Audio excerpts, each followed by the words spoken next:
Hello, welcome to the Sunday Miracle Lab. I'm Shirley, and I hold this lab every Sunday to expand people's awareness of the practical, logical, um, uh, how would you say it? To inform people of the spiritual dimension and our ability to perform magic and miracles. And so, welcome to today's live Miracle Sunday. And I'm a few minutes late here today.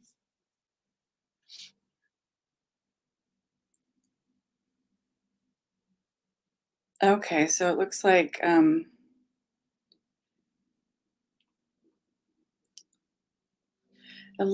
I had a request. Sorry about that. I just sometimes have people that are reaching out to me. They're like, "Oh, I don't find you on here." Um, okay, wonderful. So, yeah, a couple of the regulars were just checking in with me about what's going on with them today. So, Julie would like a miracle for her cat, and Julia has finally made her big move, and that's a pretty exciting thing. It's been in the works for the entire time I've been doing the miracles class. So, yay, Julia! You made your own miracle, um, which is just wonderful. So she's been wanting to move for quite some time. And so yeah, today I'm going to talk about imagination. I'm going to talk about imagination is the language that the spiritual uses.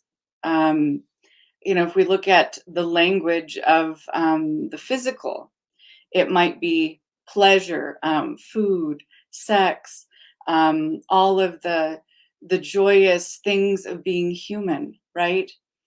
The language of the mental self is fairness and um, wonder and exploration and um, illumination, those kinds of words. And the language of the emotional is I feel and love and caring and softness um, and all of the um, righteous and holy things, the sacred things. The emotional self wants to be treated as sacred, and and then the creative self is really a lot like the spiritual self, right? It's just in a less informed version of that. And so the um, good afternoon. I don't know who this is. It says Star Tree Dancer. Hello, Star Tree Dancer. Nice to see you. So it is Julie. Okay, wonderful. So today I'm talking about imagination and how imagination is the language of spirit and the spiritual. And so, imagination, if we were to look at all of the imaginations of human beings, okay, do you know who's got the right story about where we come from and what it's all about? The one with the grandest imagination. So, think about that for a minute.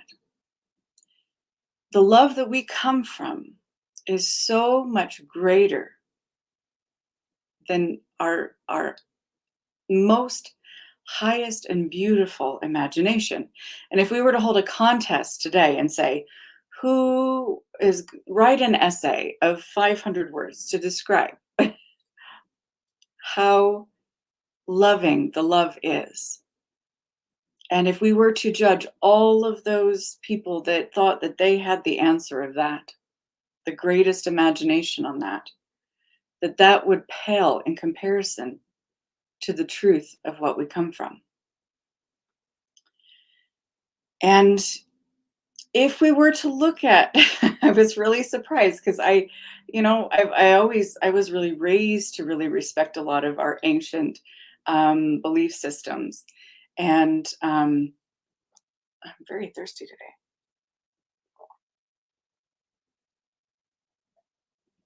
Our ancient belief systems.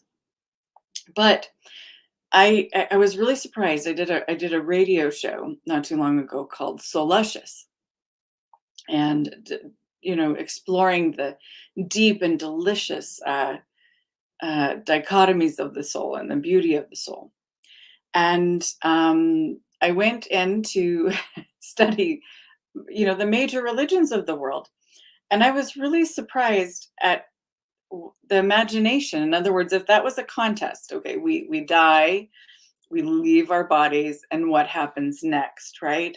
Um, Honestly, I don't know that I'd even give them a grade for imagination as far as a story.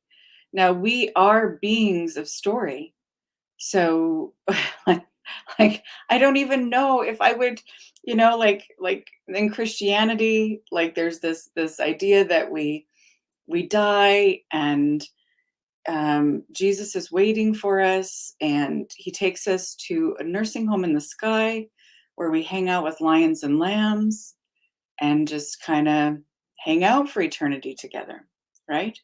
Sounds pretty boring to me. Then there's a lot of other religions too. Now the Muslims, they have kind of the best story, really. There's a bunch of virgins and things like that going on. There's a lot of action going on in the afterlife. Um, but even that, it leaves a lot to be wanting. Interestingly enough, a lot of the Eastern religions, they're I'm surprised at how many of them are centered around not creating any karma, not really engaging in life, having no desires, and basically superseding our humanness so that they don't have to come back and they can just go to Shambhala or some kind of heavenly place or some kind of paradise, nirvana. So, um, yeah, I'm amazed as far as what they actually think the afterlife is. I mean, it's paradise, and that's pretty nice. I mean, but there's not a lot of information on what that is. And I remember one of the scariest moments when I was a little girl was when I was laying in bed. I was probably like 9 or 10, and I imagined not existing, like when I die someday, closing my eyes and not existing. And that's what atheists believe, right? Is that you close your eyes, and when you die, that you'll die, and you'll be stardust, right? And so that's not a very great imagination. And there is some, like there is kind of like a really spiritualized kind of version of that, ceasing to exist thing and being eaten by another, being eaten by the plants or being eaten and living on through that continuation on the planet, right? And there's some kind of romanticism around that, but it is truly it's not the most romantic thing I could ever think of, right? As far as the highest imagination.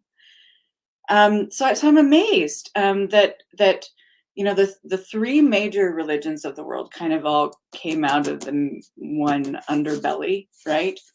Um, and like the same area, right? The same um, uh,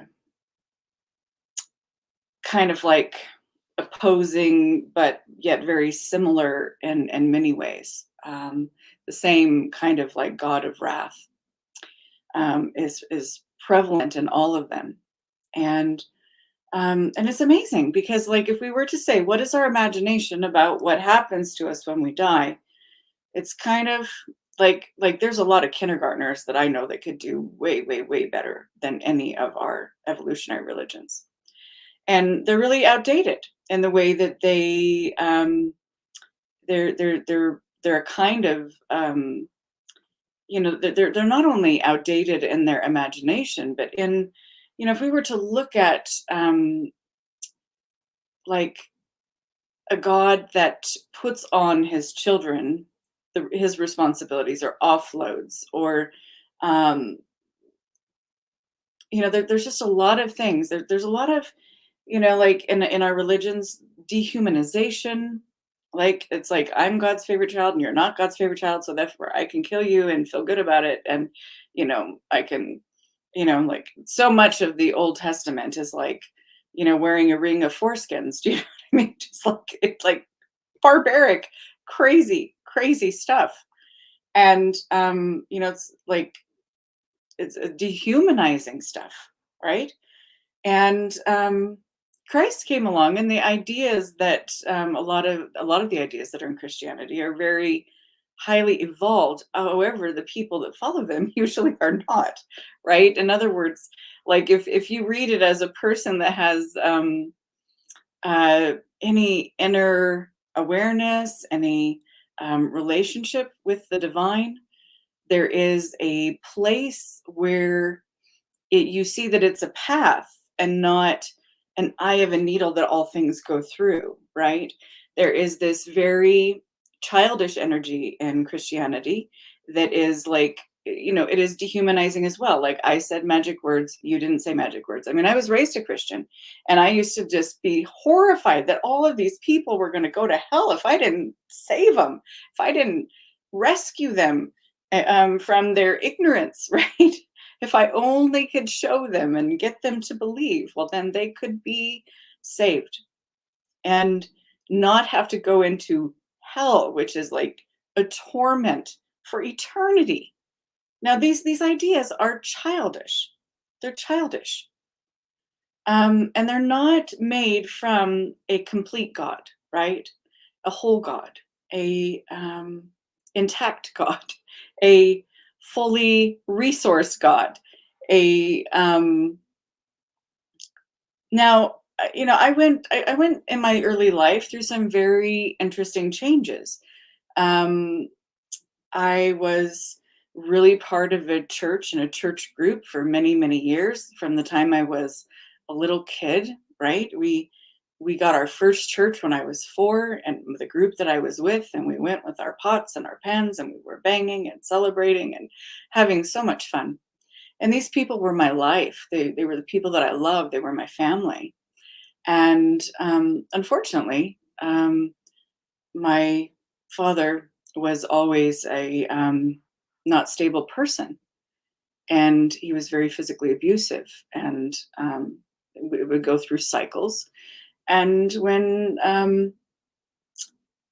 he would act abusively towards his family, um, like he would never even consider it abuse to this day. He would never even look, and he can't look at it. He can't see it. And like even just spankings, right? Like something as innocent as spankings. I mean, I think that some of them can be very innocent, and some of them can be very deadly and dastardly. But my dad was so serious about it. He would cut holes in his giant paddle, and I didn't get in trouble much. I was a good girl. I did what I was told, right? But I did get quite a few lickings, and enough by an adult grown man that I had degeneration in my back and my back scans when I was 18 years old. So that was the smallest bit of abuse that he did towards us.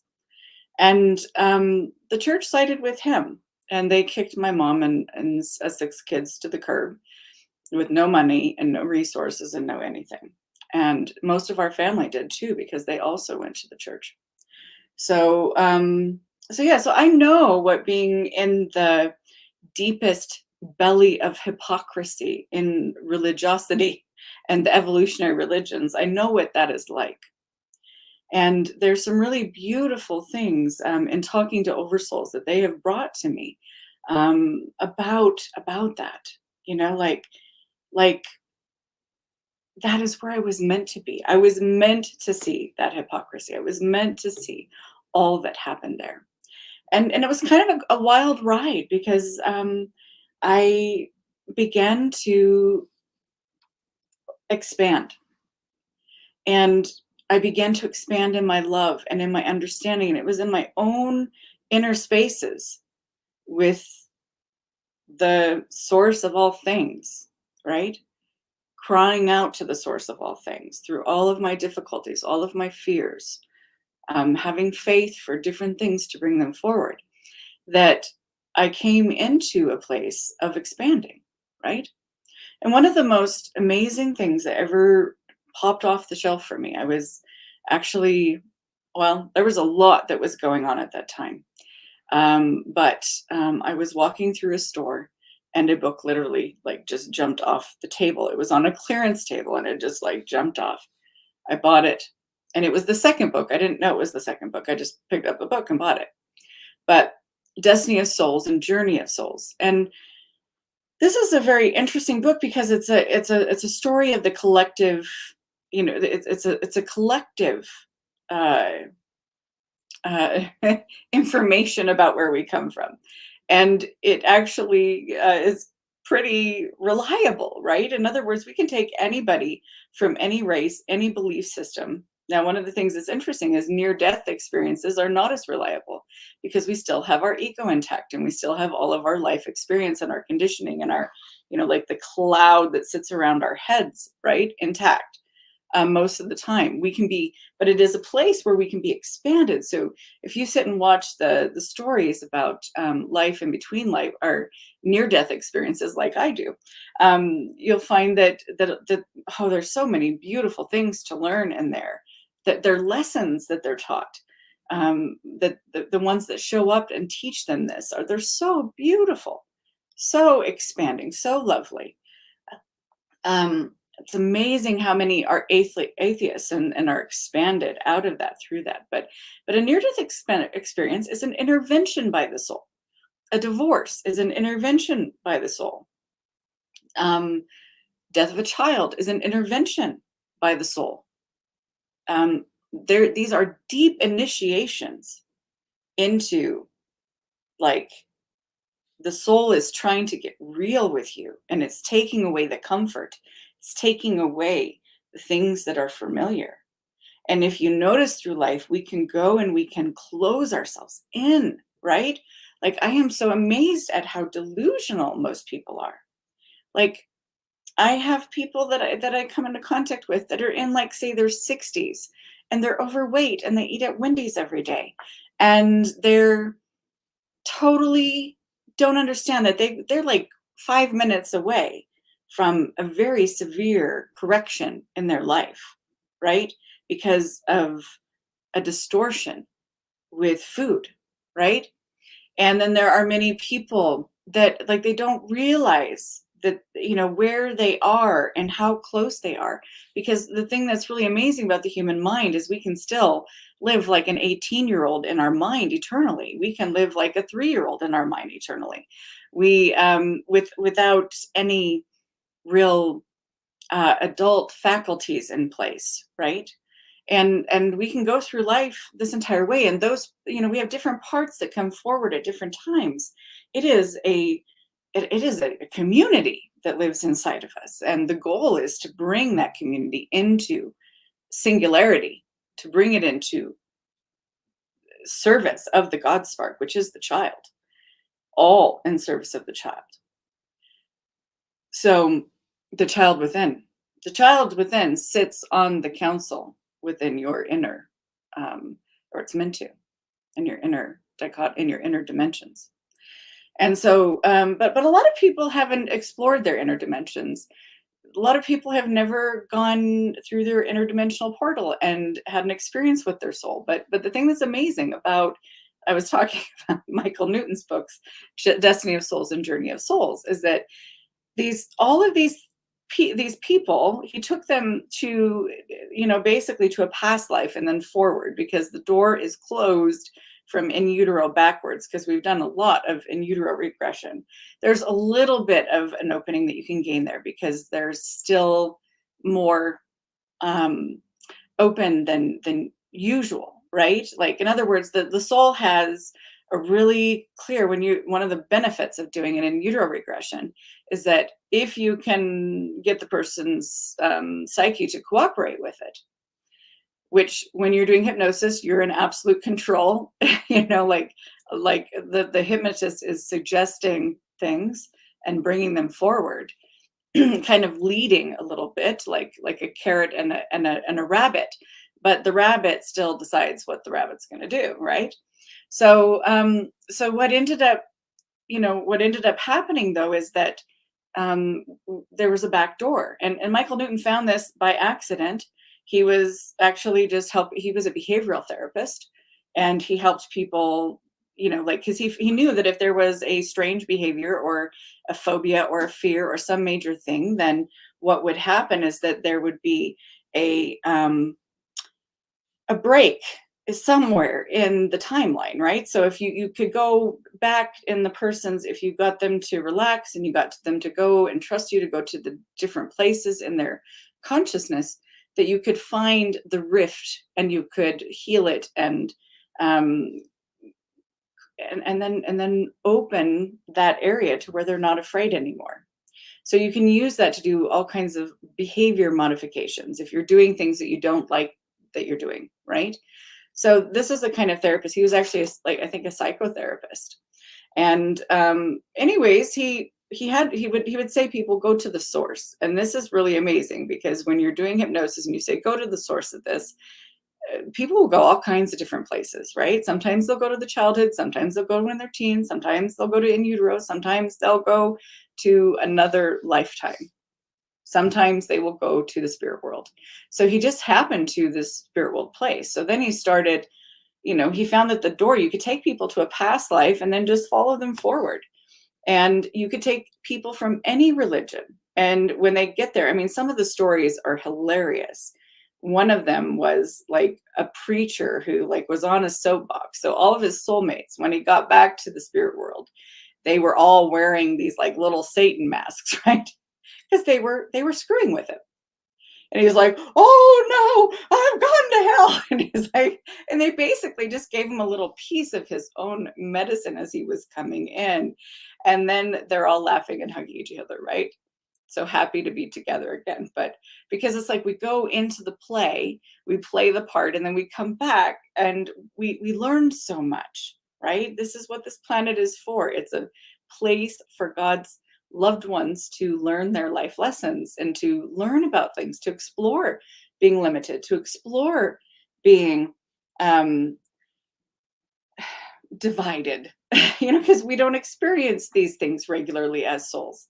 So what ended up happening with this is that he started taking lots of people, and and there's a lot of holes in his work. A lot of my work that I've done has filled in a lot of holes, I believe, like the understandings that I brought forward through Oversouls.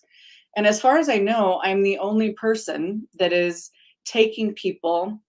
Um, like it's almost like you can go to the spirit world, or there's another way that you can get to go visit your oversoul. So as far as I know, I'm the only person that in the world that's taking people to go visit their oversoul through hypnosis. So I'm kind of pioneering a new path. It's still very new, but it is very exciting. But the spirit world is this bustling place. I mean, if you think that this place is busy and fun and has beautiful things, and I mean, it's like all of that without all the horrible things of being human, right? It's like without all the limitation. If you look at the standard soul model, it is like 100% fully equipped, better than any Star Trek, Enterprise, or Voyager, or any of the other ones, right? More fully equipped. I mean, that's to think. I mean, like we all want to go onto the Voyager so we can just replicate whatever we want for dinner, right? Or replicate whatever clothes we want to wear, or go to the holodeck and visit Risa or whatever, right? But as a soul, it's much, much better than that, right? And we even are more equipped than an avocado. Avocados have this beautiful peel that and this core that decompose and are reborn. It is life, Mom. Good to see you. So yeah, so being reborn, right? The avocado has this way to decompose. And if you understand the very most basic rule of creation in the spirit world is you're never allowed to lose something into the public that you've created unless there's a way that it can be broken down. So the things that were created here for us that we've been able to cultivate, those things are um, amazingly um, biodegradable, right? Now, this plastic thing that we've invented is not so biodegradable. It's really, really awful, and it's really awful for our bodies. And so, so that's like we're not creating responsibly. We're creating like toddlers sitting in a little, in a little playpen hitting each other on the head, right? We're, like there's nothing here that we're doing that is really super duper amazing. And we can sit there and we can look and marvel at this AI, but I'll tell you what, like it is nothing because it cannot love. It cannot love. It's like, if you consider the miracle of us organic beings and our minds, like we're not even using 10% of our minds because we all have different capacities. We all have different interests. Our minds were built specially for our journey, right? And there will be some good things that come from this AI, and there will be some really awful things as well. But the spirit world and the ideas in the spirit world, I mean, the ideas that they forward in the book Destiny of Souls and Journey of Souls is, oh my gosh, so beautiful. So beautiful to like we can call back any of our pets. We can create any of our environments that we lived in between lives and hang out in them. And the spirit world place is like it's just a hub.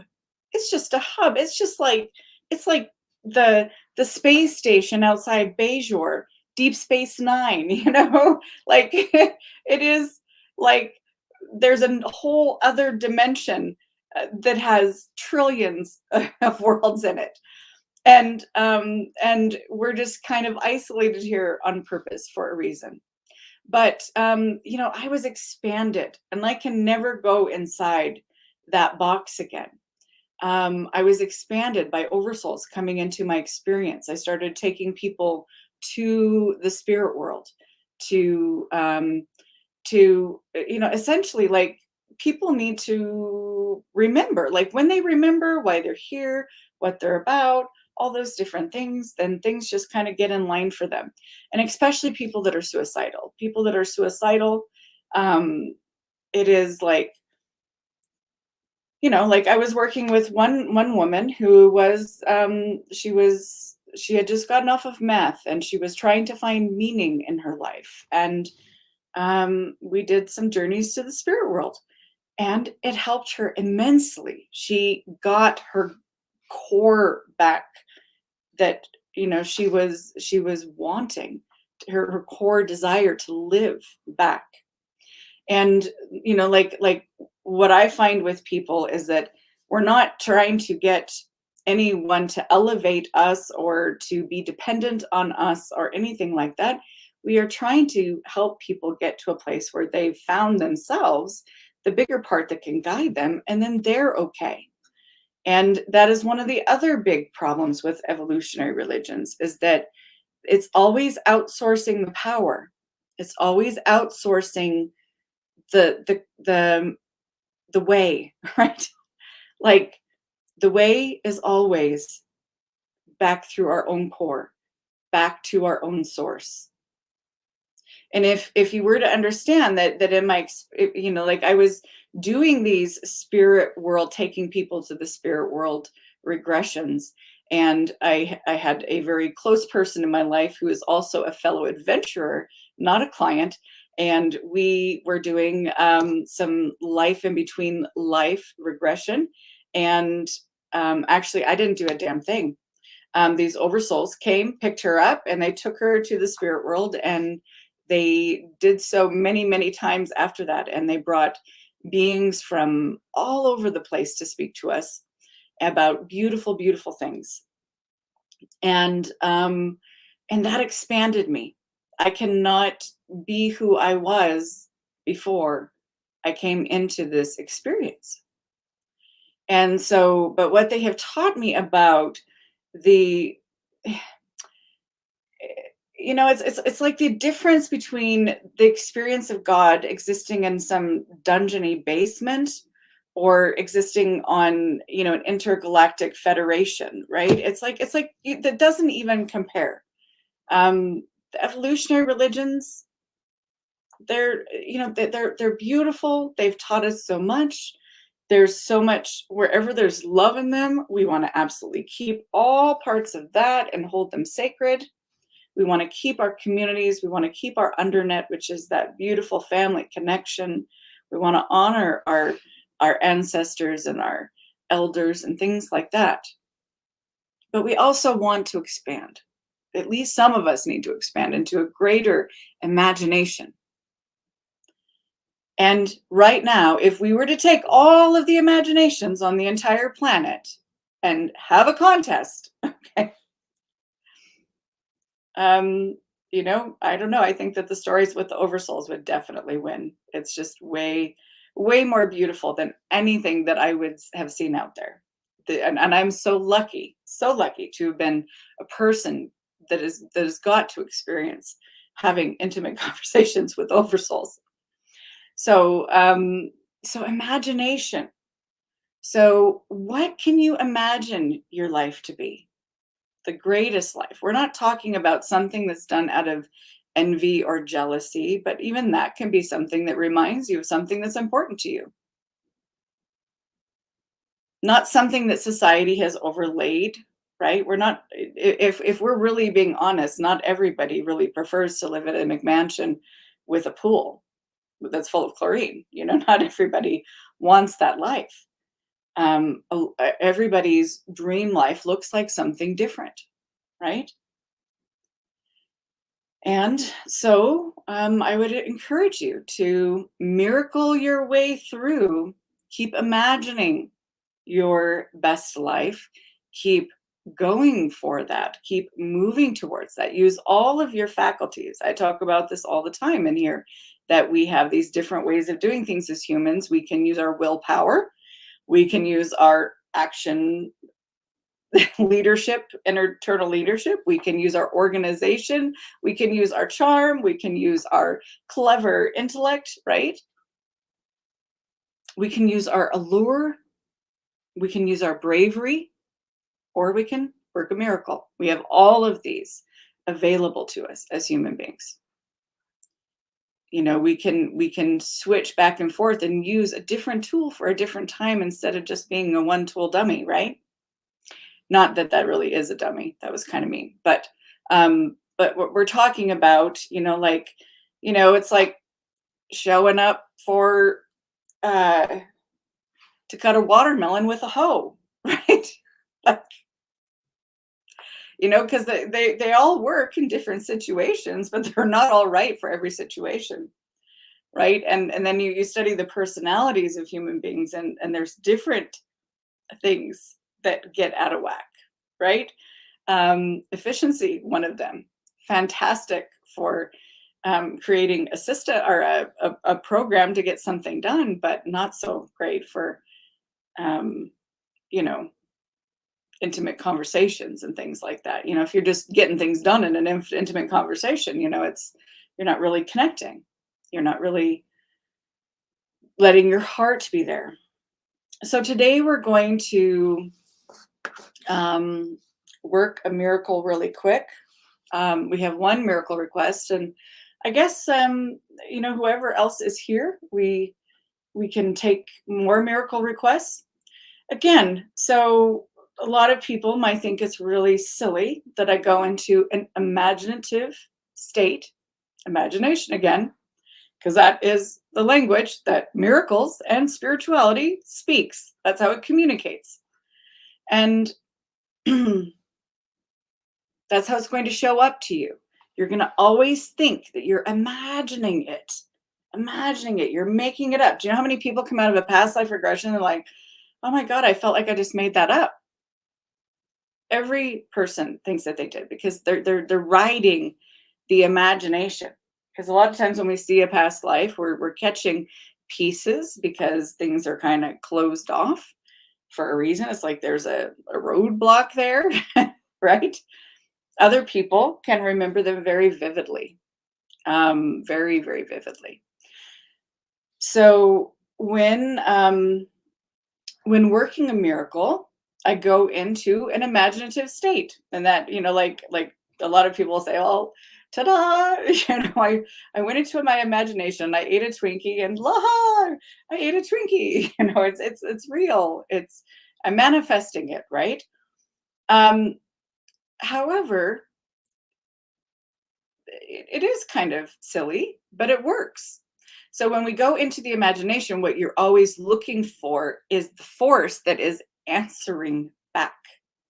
When the imagination is playing with you, when it's guiding you, when it's showing you things. And one of the things that has been really, really capped for humanity, other than through our greatest writers of imagination, is interplanetary experiences. I mean, to understand that there are trillions of inhabited planets, that in one section of ourself, we're only one little section of our bigger self, right? But our bigger self, our biggest self, is having experiences on trillions of planets, hundreds of experiences on trillions of planets. And that's a pretty, like, it's like the level of experience that we have. I mean, like we could go into, you know, uh, uh, counting um, numbers of times we've procreated, right? Like in those experiences, I mean, like how many times have we written a song? How many times have we written a book or shared our truth or gotten married or given birth or when you think about being on trillions of planets, all most of them which likely procreate some kind of species that continues on. Who knows how wild that action is. um, but in those trillions of inhabited worlds, there are, we have experiences. And what's been very interesting to me is that when I look at a lot of the information that's coming about those interplanetary experiences, so far there's not much that's been really brought forward outside of our greatest writers like J.R. Tolkien and things like that. And they say that it's like a remembering. The Oversoul said, do you think that J.R. Tolkien wrote the story, or do you think he remembered the story? And I said, I think he probably remembered. And he's like, you're correct. He did remember. So there is a planetary system like Middle Earth with all kinds of different creatures on it, little hobbits and all kinds of flying eagles and talking trees. And one of the things that frustrates me a little bit in the spiritual community is that like it's okay for us to use whatever words when we're riding on the edge of imagination, right? And I find that a lot that are riding on that edge of imagination, calling forward some of the wisdom from those other experiences, that like sometimes the words aren't right, and the way that they think the species or whatever planet it is may not be factual. Like I just don't know why they all seem to match some name that an archaeological dig had, right? The Atlanteans and the Lemurians, and like again, if you look at the roots of where these things came from, they, somebody did an archaeological dig, they found something, and they called them an interplanetary something, right? It's quite possible that a bunch of planets seeded things here on this planet at one point or another, and that's maybe where some of our religions and some of our different things came from. some of our spiritual ideas, some of the ideas from ancient Egypt and things like that. I don't really know. But if you really think about trillions, like right now, we've got the Arcturians, the lion people, the the dragons, the Lemurians, and the Atlanteans, and there might be one or two other ones, the Blue Avians, right? If we look at all of the people that are riding on the cutting edge of bringing forward the latest technologies and spirituality, that doesn't mean that these spirituality, the information that they're bringing forward, isn't absolutely solid and amazing. That it's just maybe that the names and things like that aren't fully coming into form yet. The thing that's amazing though is that when we go, it doesn't really matter what we call it. It doesn't really matter, if you're speaking in tongues or you're speaking in light language, it's all the same spiritual self that you are getting involved in, and you're getting your head out of the way, and you're letting things flow, right? And when we let things flow, miracles happen. That energy that responds, that creative energy that responds to us when we go and we play and we allow ourselves to be in the sandbox and just be in imagination and play with the spirit world and the world of spirituality, and with our soul, our bigger self. There's so many beautiful and rewarding and rich things that come from that place, no matter what their names are. So, so today, though, we have a request for Julie. Now, Julie, what is your cat's name? Julie's cat has a tumor that just came out of nowhere.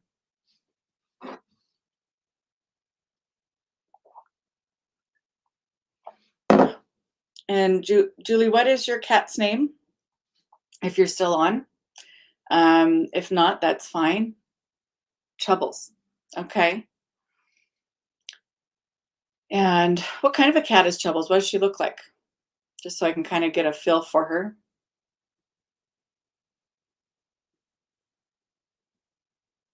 Maybe you posted a picture. Isn't she like a gray tabby?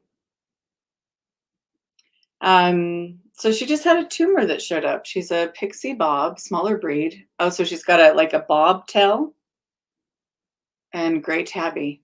Okay. Yeah, we used to actually have a little pixie bob gray tabby. Actually, no. No, no, no.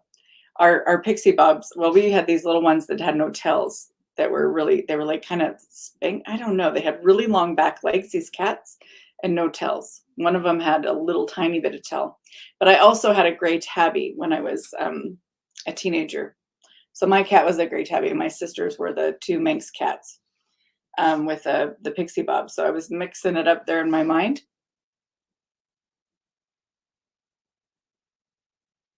Okay, so you did get her microchipped?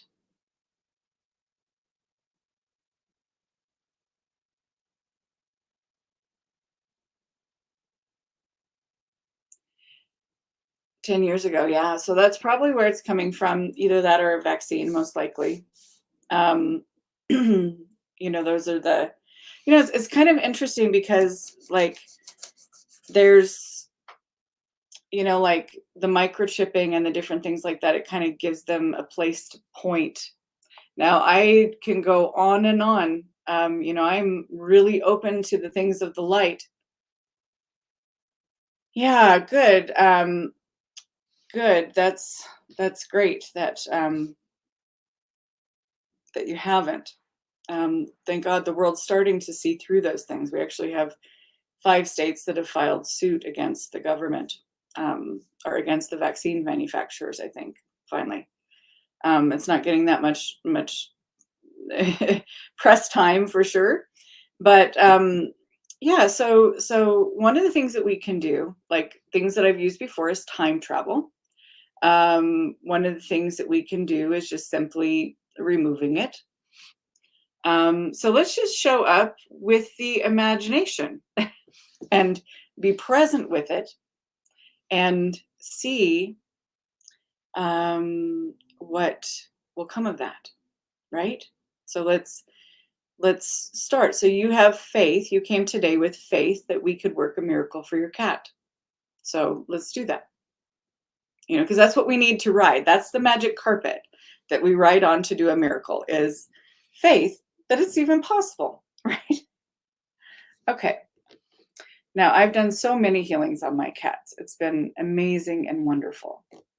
I did lose one cat that suddenly, and I lost one cat that was like too far gone.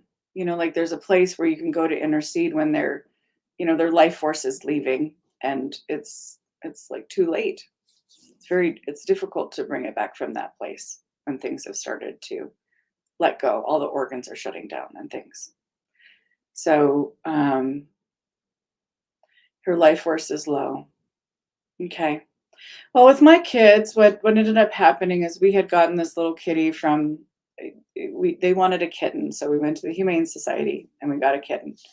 And these things were barely born. I mean, I think they were like 4 weeks old or 5 weeks old, and they were already spaying them and shooting them full of vaccines and stuff like that.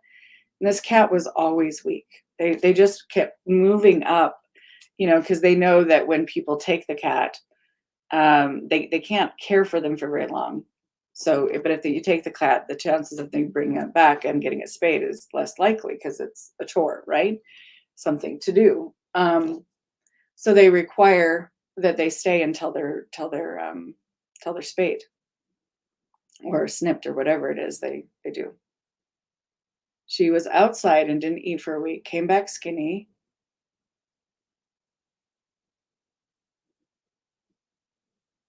Well, good.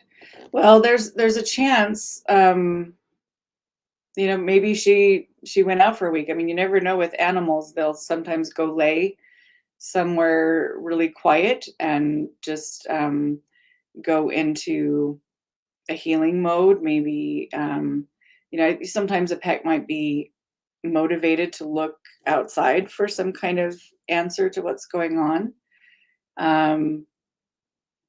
Yeah, she may have fasted to push the tumor out. Yeah, so she's obviously aware that something's going on, and she's working on it. And maybe with her chub, that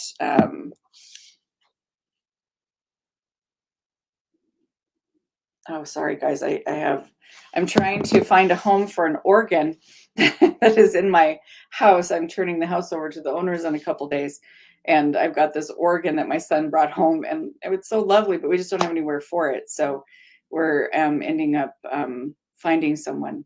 So she's gained some weight, but you probably wouldn't have found the tumor with her weight on, right?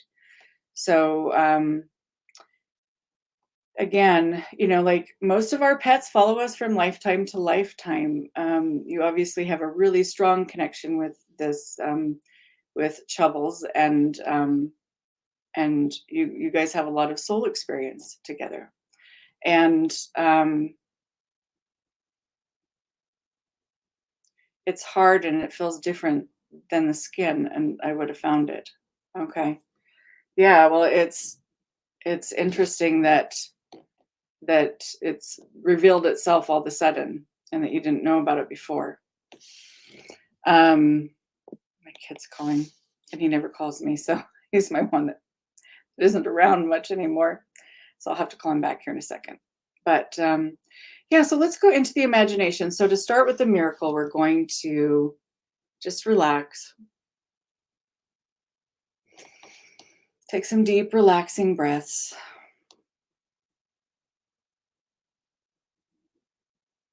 We're not going to do any performing. We're not in any lack in this.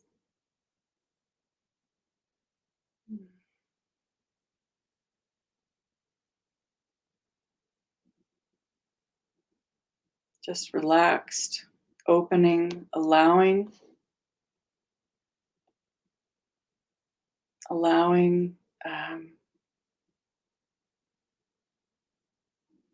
Now, there's a lot of reasons. Now, the thing is there's a lot of reasons why miracles happen and why they don't, right? Sometimes pets are supporting us in our transitions. Like sometimes they run off right when we're supposed to leave and go somewhere else. I know that when I was a young woman, our pets ran off, and then we suddenly had to move, and that move saved our lives. It was sudden, it was quick, it was like, days, and we had to pack and leave, and saved our lives. So let's just relax and let's just enter into trust. Trust, Julie, trust your connection with this cat. That if this cat lives, that you're going to get to enjoy some more time with, is it a her or him? Troubles.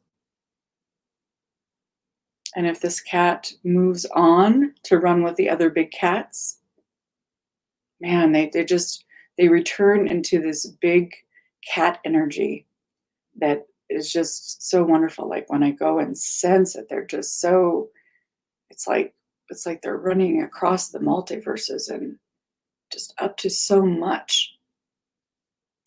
And when we return to the spirit world, we can have the caretakers fetch that animal for us to come and live with us in our experience again. So I have no doubt. So we don't need to go into this with any fear, any lack. We can go into this with desire. You desire to spend more time with Troubles. You desire to have Troubles stay in your experience and be with you.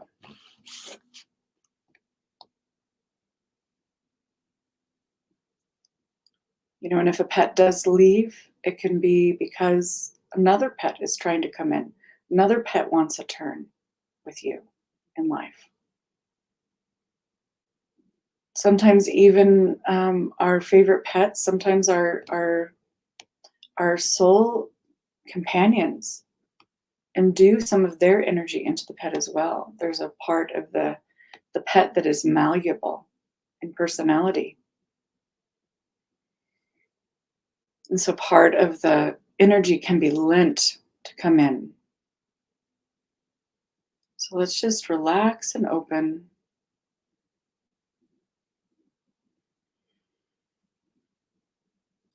Sometimes too, our pets will leave and take off because they know that we'll try to just keep them alive, right?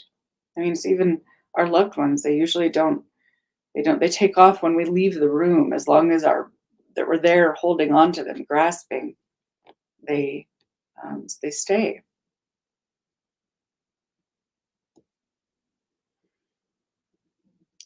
And now let's just get to that grounded, rooted place of either way, it's okay. And now let's just ask, Julie, reach out to your higher self that's connected to your oversoul, that's connected to your God spark, your personal representation in the God family. Just reach out to your higher self in your imagination, because this is the language. This is where you have to go to talk to do the spiritual stuff. Go, and I know that you're well versed in this, but I'm just, for whoever else is watching this, imagination is how we go there.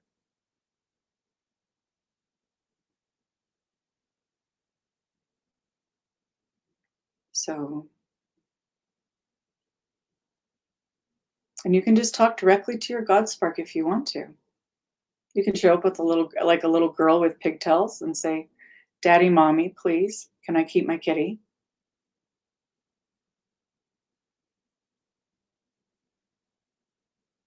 Because the God family is made up of our godmother, our godfather, our God siblings. And they all love us. And they all want what's best for us. And they all want to give us what we want. We are their favorite. And the love of God is so big, and the imagination of God is so big. There's enough room for all of us to be the favorite. Every single one of us. That's where these evolutionary religions, and where all of the dehumanization, where they've really gone wrong. We all are God's favorite.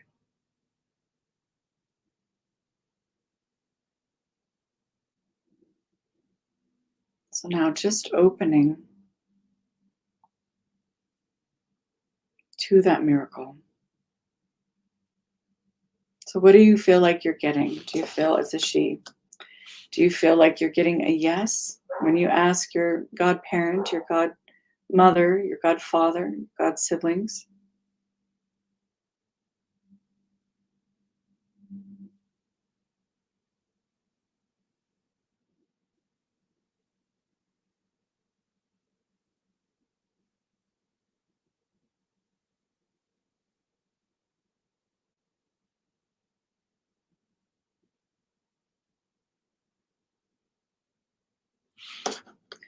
Have you feel Are you feeling like you're getting a yes?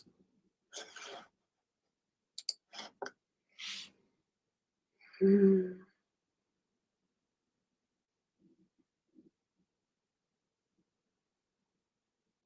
So now when we're co-creating with this energy, the imagination will show up and show us something. So we could imagine, um, just like almost like being able to move the the rest of the flesh away and to just grab a hold of this tumor and to pull all of its roots. And when I'm doing that, I'm seeing like something that's trying to stick, and I think it's the microchip. And I'm going to just ask. I'm going to ask. I've been having a lot of interplanetary, that trillions of planetary experiences. I've been having a lot of imagination that's been opening up in that here this week. So I'm going to ask for like a technology to cause this locator to still work, but not to produce cancer in your cat. Mm. So let's just ask, like, I'm asking for like a converter, a way to disarm it, where it can do its function of helping you locate your cat, but without.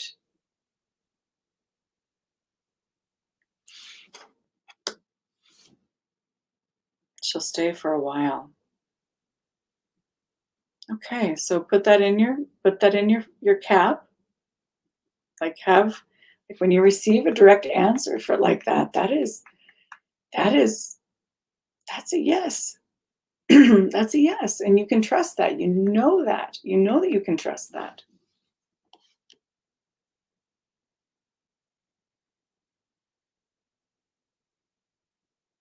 The hardest part for us is to come with the humility and the trust that no matter which way it goes, that it's going to be okay.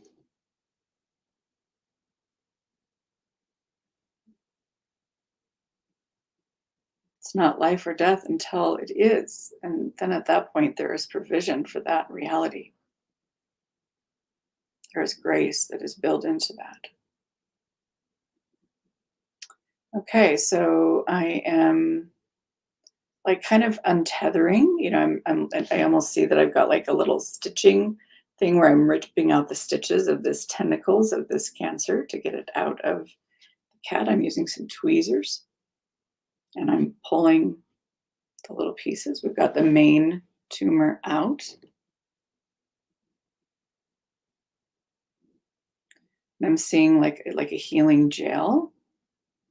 And it's an encapsulation. This is the technology that they gave, is like this gel that encapsulates that microchip and makes it inert to any kind of harmful radiation signals.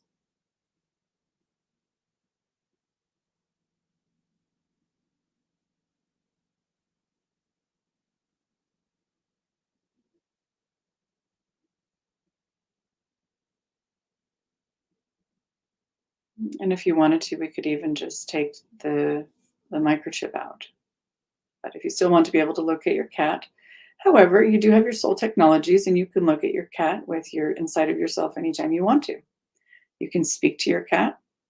My cat. Oh my goodness.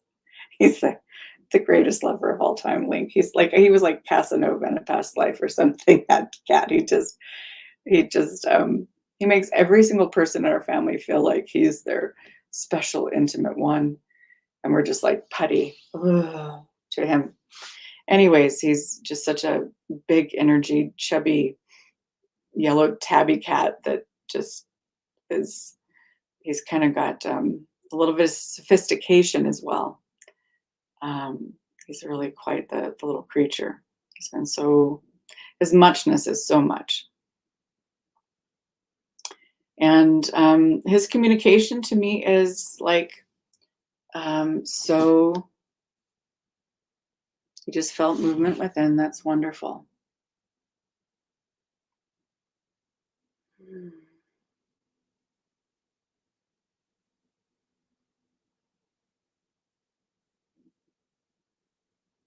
Yeah, and I wouldn't play with it. I wouldn't um, touch it or anything like that. I wouldn't check on it. Just have faith in the miracle. Hmm. I'm also seeing another option if you want to continue to touch it for the miracle, for the imagination, is I saw these drops that were shrinking the tumor and shrinking it and shrinking it and shrinking it and making it just disappear over time. And so we can also do that as an approach. And again, when you're in the imagination, there's no right or wrong. You can change courses. You can. The idea is that whenever you're co-creating and you see something, um, whenever you, yeah, I'm sure you wouldn't, but but whenever it responds, then you know that it's going to work because there's a co-creation there. The imagination is answering back. So let's just go into um, that tumor and let's just put those drops in and just imagine it just like shrinking down over time to where it's just gone.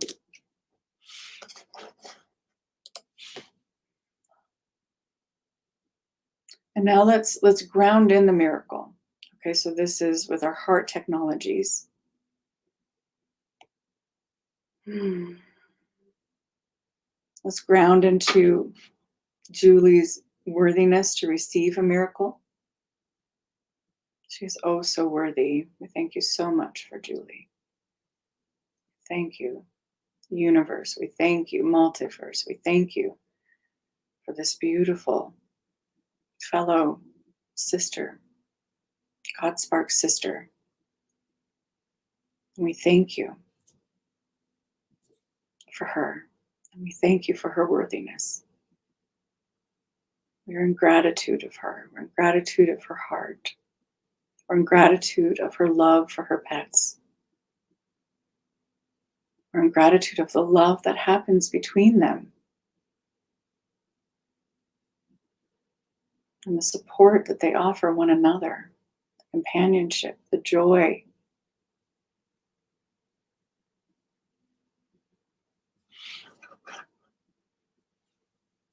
We thank you for Chubbles. We thank you for this beautiful cat. We thank you for her purpose here with Julie, as Julie's companion. We thank you for her life. We thank you that her life is valuable and beautiful. She is well cared for. She is loved. We thank you that she has such a beautiful quality of life.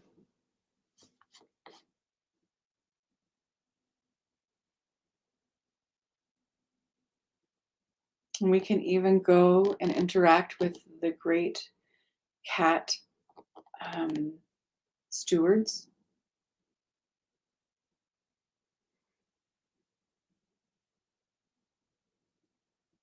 And we can ask them if there's anything that we can do more for the cat's physiology.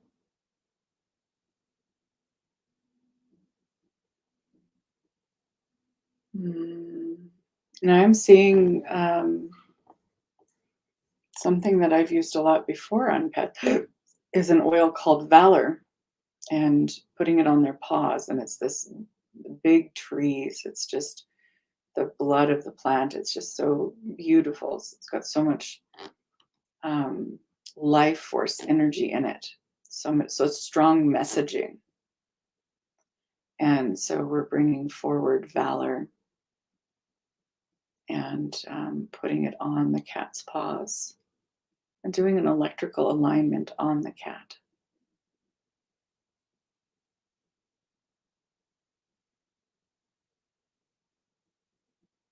I'm also seeing like a liver alignment. And Julie, one of the things that you might want to get for her is some of those like liver treats. I don't know if you've seen those, the dried liver treats, but that's what I was, something that I was really feeling for her to help her get her strength back. They're not super hard, so she'll probably still be able to chew them and everything.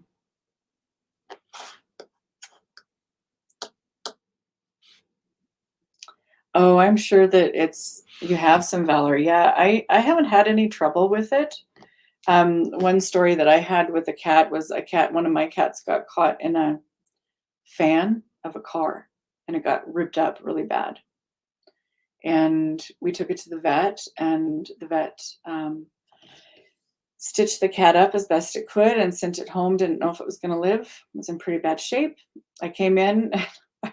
I know you're not supposed to give. Yeah, you can grind the liver treats up and put them in her wet food. That's a great idea. Dehydrated liver.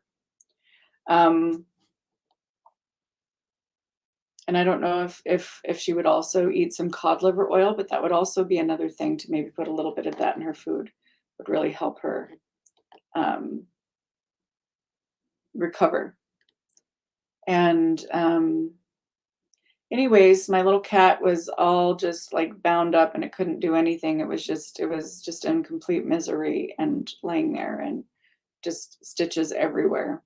And I didn't know that you weren't supposed to use anything with eucalyptus on cats, but I did. And I'll tell you what, that I put Melrose on the cat, and the cat's wounds like healed up in a couple days. And I did Valor. So I did Melrose and Valor, and of course, all my love for this cat. And next thing that happened was the cat was up bouncing around the house with all of its scabs and wounds fallen off within 2 days. It was back to normal. I've never seen a cat heal so quickly. It was amazing. So I don't know, like eucalyptus and stuff, like she doesn't have like a surface wound. Now frankincense might be really good. And what I might do is, just on the tumor, frankincense is one of the other things that we could do is we could use the Miracle app. Yeah, so frankincense, just putting it on, and then just, the thing is about the oils that they absorb in a couple minutes. So if you just kind of hold her and make sure she doesn't lick it right away, I think that that's fine. And then same thing with the Valor. Just kind of when she's docile and relaxing, just put some on your hands and just kind of rest her paws. Try to get as many of her paws as possible. And when you do an electrical alignment, you're just pushing the energy and allowing your energy. Don't cross anything. Don't cross your feet, but just allow the energy to flow through you and up the cat, right? And you're just kind of using your energy to push the Valor up the cat's body, right? And yeah, again, I would just kind of hang on to the cat to where most of the oils will be absorbed in just a few minutes, and then okay, so let me just look at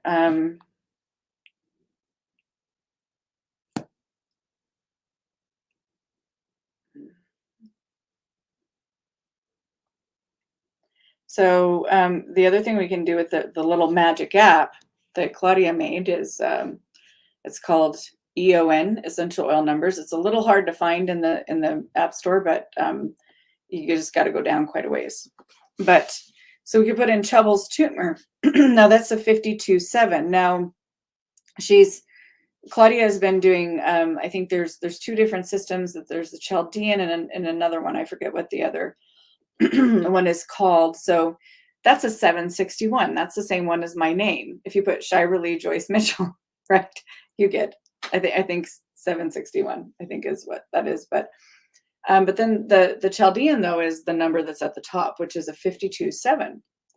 So 52-7 is, so she's found that that's more powerful to do the Chaldean. So if we go into, I just have to bring up the chart, and I can send you the chart that has the different ones. So she tried to do the numerology based upon the starter kit so that it wasn't so expensive for people. But one of the other things that you can do is go into ChatGPT and say, I want you to use the Chaldean numerology to figure out the number of all these oils I have, right? And then, then you got to use your common sense. You don't use like anything with cinnamon on a baby, right? Or oregano. I mean, I always dilute anything for a baby down with, like if I do a numerology mix on it, I do, I put it in coconut oil because it doesn't change the vibration of it. So let's see here, 52-7. So 52-7. So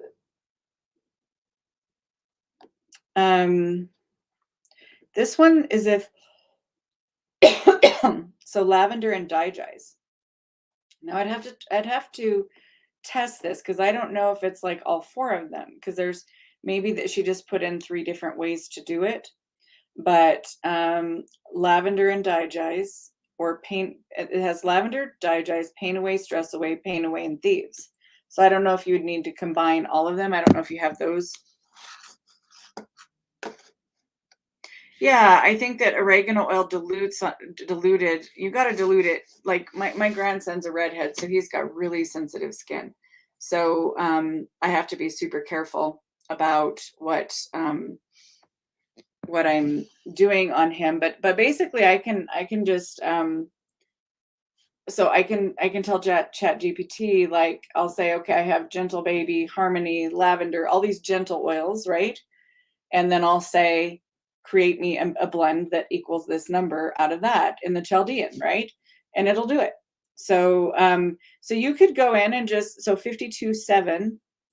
But if you have some, I don't know if you have ChatGPT. I think you can get a ChatGPT for free, but let me just bring it up here. So tell me what you have. What oils do you have? And then I've got to get going because I'm moving. And I'm going to be gone next week because so tell me which oils. Oh, darn. Let me log in because it's not remembering my conversations. Okay. So tell me what oils you do have. Hopefully the good high vibration oils that were distilled and at the proper temperatures and stuff. I really trust Young Living. I've been with them since I was like 18. So that's my favorite company. I have used some doTERRA too. I've had better luck with Young Living, but so let's just see here. So we're going to go into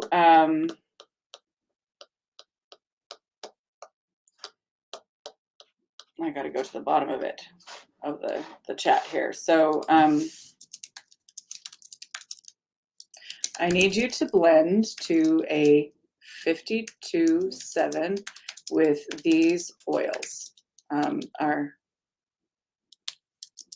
These are the oils I have today with me.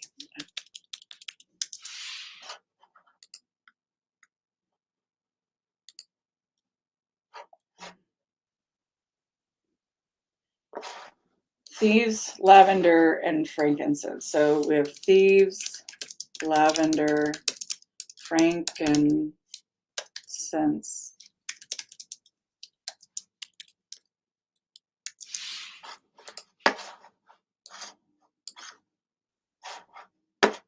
Okay.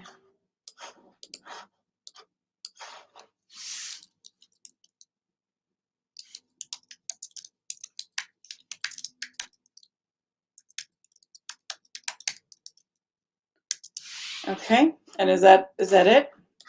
Mm.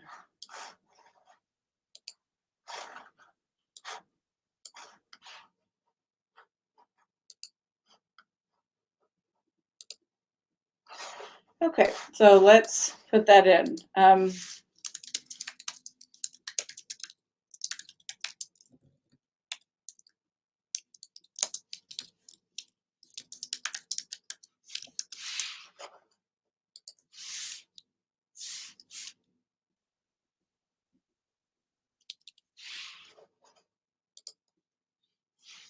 Okay, so let's see what it does. It's thinking right now. So first it'll tell you all the values of them. Thieves is 29, lavender's 31, frankincense is 45. Um,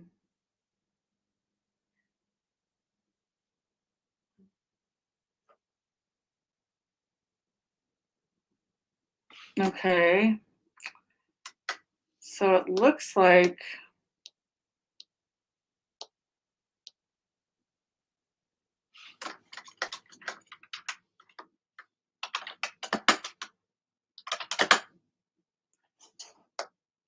it's having a little bit of trouble. It looks like the two that you have that'll add up is the thieves, which is a 29, and a blue eucalyptus, which is a 23. No, it says up there that blue eucalyptus is a, that's the thing about Chat GPT that is a little bit, I always double check the number to see, like, is it what it, let's see here. I'm going to just put in blue eucalyptus to see what.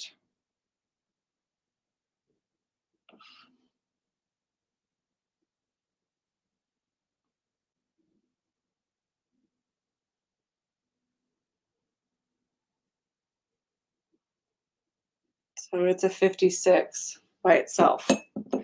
So that's like if you only took part in the name. So it looks like we don't have any that equal. Do you have any that, purification, pain away, and deflect stress away? Okay. Yeah, because sometimes, so,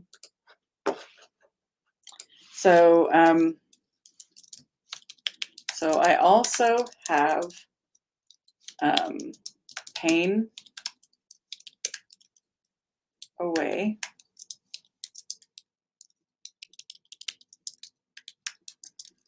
Inflex, Endoflex, stress away, and Cypress. Oh, and purification.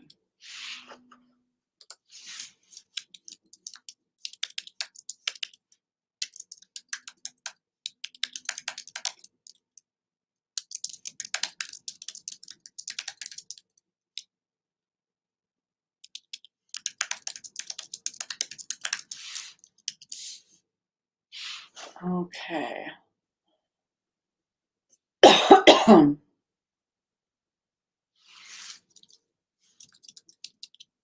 Okay, I'm going to say plus the.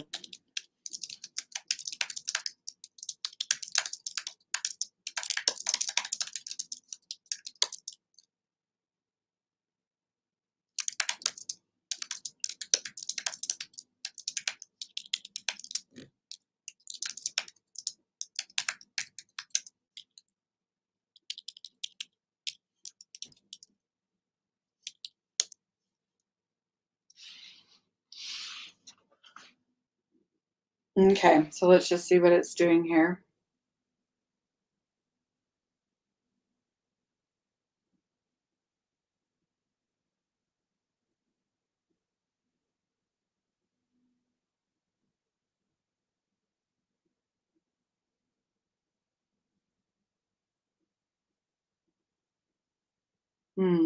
It's kind of really having some trouble here.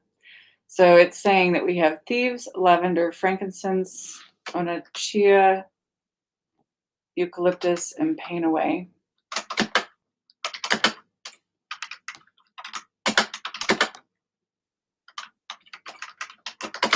I'm just gonna look here. I don't know why it's having so much trouble.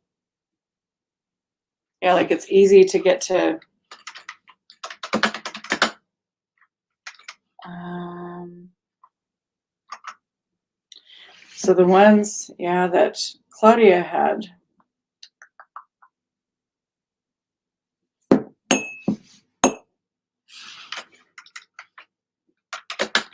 You don't have any Digis, or you have Angelica.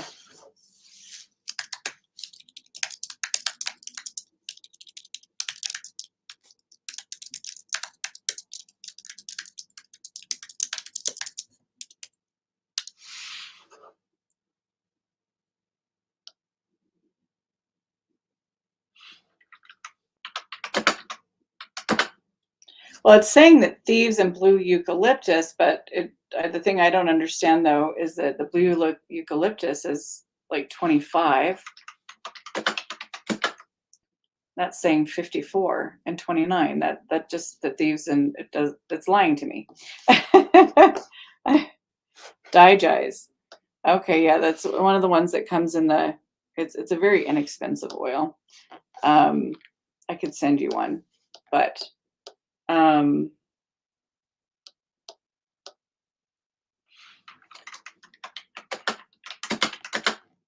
okay. So it says thieves, Angelica, and Onachia. I don't know how to pronounce that one. It says that, and that does add 29, 16, and 7. So thieves is 29, Angelica 16, and Onachia is 7. Nocha. So anyway, so that's your blend. And you can even, I mean, the thing is that, so one of the things that you can do is if you don't even have oils, you can just blend them energetically. So you can go in your mind and you can say, okay, I'm going to take lavender and just imagine some lavender just being dropped in your hand. And then you can imagine some Digis. Digis has got like, it's got a lot of, like ginger and different things like that in it. Maybe some clove. Anyways, do a drop of Digis, mix it up. Now the things with, like what you're going to want to do, because the lung meridian, and I don't know if it is the same on cats, you can mix it with coconut oil. Yes. I would just put like a drop or two of coconut oil in and mix them in, or you could make a little roller and then just put it on her, 3 times a day. But you could, one of the things that you could do is just put some on your hand and then just hold it on the bottom of her paws and just let your energy push it up through her. And then one of the other ways that you can do it is to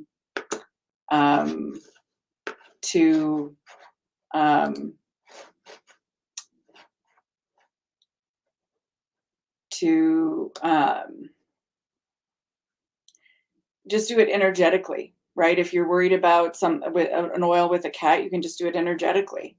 And that is that you can take the oils, you can blend them in your hand, you usually, stir them clockwise. And then what often, what is really needed is like a magnet in the oils, right? Because then what you do is you just take and run a magnet while you're doing the oil. So you could just kind of even just kind of pet it down her fur a little bit, right? Even just do it energetically down her fur and then do a magnet over top of it, right? So you take a magnet and you kind of run it from her tail up to the top of her head and just do that at least 3 times. Yeah.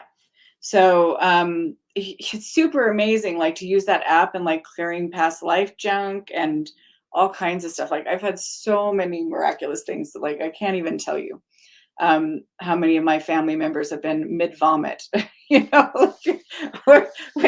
I've done well on them and suddenly they're like, I'm okay, mom. See you later. Bye. Like my kids, like, they're always running to me, mom, mom, you know.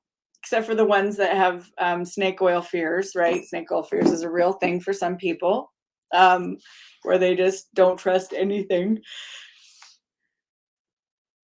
Ugh. Anyway, but yeah, and then use a magnet. So that's something that you can do. You got some real practical things that you can do. You can continue to empower the miracle, right? Just go into that scene of the, whichever one you want to empower, the one where the tumor dissolved slowly and it just dissolved down, or the one where we took it out and did kind of a surgery where we removed all of the different things and coated the microchip in an innate substance that causes it to do no harm, or you could take the microchip out. Um, and then just go in and think of that and be thankful that you get to keep your cat. Just be thankful that you get to keep your cat for longer. Just continue in that, and that will fortify the cat's life force and empower the miracle. So yeah, they are really, really awesome. So her app is about 14.95 EON. But if you ever want me to test anything for you in it, you could actually just send me um yes, you're smiling that you get to keep your cat. Yahoo! Right? Yahoo! I love my cat so much. I want to keep my cat for as long as possible. He doesn't look a day older than when we got him, so I'm just hoping that he's just an eternal cat. He was just supernatural, like after our one of our cats died, like we wanted to get a kitty, but like a baby for the kids, and we're gonna wait for Ming to reincarnate, so we waited a while. And then one day my sister came with this cat and my cousin, and this cat was just like a street cat. Oh, yes. Yes, yes, yes. And continue to be grateful for her. That puffs up her life force. It puffs up your, like, going into the plan, going to the God source. And thank you so much for this cat. This cat is such a blessing to me. Whatever you want to keep in your life, keep doing that. Keep doing that, right? Bring that. Oh, thank you, thank you, thank you. Whenever my children do anything dangerous, I'm so thankful for them, right? Like a long time ago, they really corrected me because I had a son who was doing lots of dangerous things. He'd go ride down a big hill with, his handlebars. No hands, mom. Me and my friend just rode down a giant hill, with no hands. Just doing stuff like that all the time. Loves motorcycles, loves anything dangerous. And next thing you know, like I was kind of building a lot of fear about it, and the oversoul stopped me. And I do a lot of muscle testing too. And so the muscle testing was like, you better stop this pattern or you're not going to like the result of that, right? And so they had me switch it. They had me switch it to every time I am afraid for him, I just go in and I just am thankful that he's smart. I'm thankful that he has all of his faculties, that he's a clever boy. I'm thankful that he's using his wits, that he's prepared for this, that he's fully aware, all of those things. If he's cutting with the table saw, I'm like so thankful for his fingers and his thumbs and his hand and all of that. The whole time that he's doing that, I'll go into thankfulness, right?